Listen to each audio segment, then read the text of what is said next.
first piece that I will start with is the history of the Religious Society of Friends, Quakers, which began in the mid 1600s. Some people called it the Second Reformation, that period of time with Quakers and Baptists, et cetera, et cetera. But it was actually during the English Civil War. So there was a lot of upheaval in England, a lot of rebellion against the church.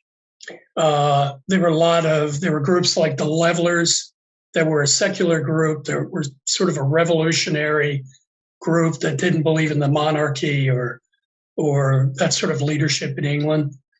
There were groups like the Ranters, which were exactly what they sound like, their name. And out of that period, the Religious Society of Friends came out of that period. One of the leaders, and probably the primary person that folks associated with Quakerism, is George Fox. And George Fox had sort of an awakening experience on Pendle Hill in England. And he spent his early life really struggling with what he believed religion, what he could learn from priests and ministers. And what it occurred to him was, and it came to him, that directly through Jesus, the teachings of Jesus, he didn't need folks in between. And he was called to gather a great people.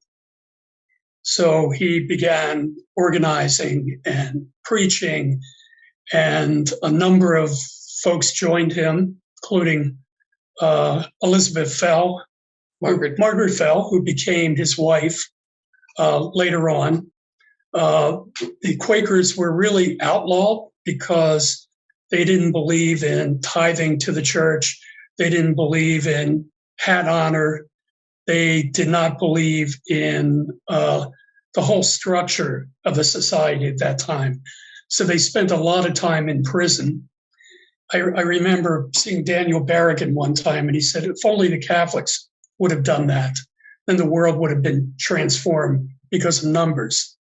So there was, again, it was a great gathering, and the basics and the foundation of the religion itself was on stillness and silence and contemplation.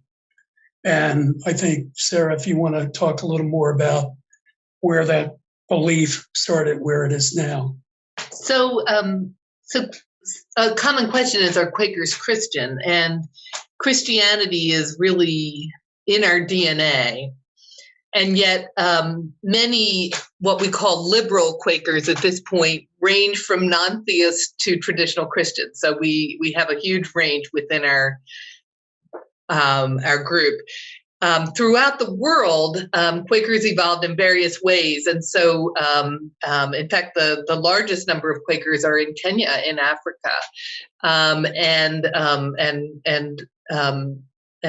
those strands of Quakerism are very traditional Christian. It would be similar to any evangelical Christian church.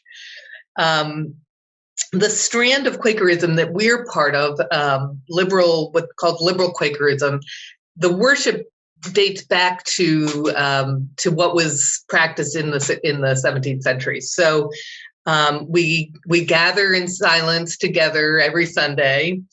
We open ourselves to the guidance of the inward light. There is a belief that we each within us have a measure of that radically loving spirit which guides us to live justly and peaceably. And so in worship, we enter into silence and stillness of mind in order to feel that spirit of love within us, among us, to give ourselves over to it and to discern what it would have us do in our lives. So what is a Quaker meeting? Like a Quaker meeting is a gathering of people that really are supporting each other in this inward journey of discerning the light and what it's calling us to do. We're a community of love and support for one another. But also out of that spirit comes discernment about what we will do individually and collectively to make this a better world, a more just world.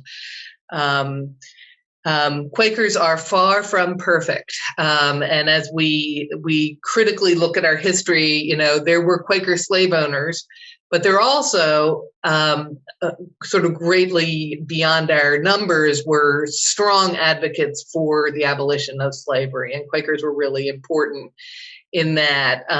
Quakers had a strong presence in the civil rights movement. We're called today to continue this work of peace and justice. The work seems to be never undone.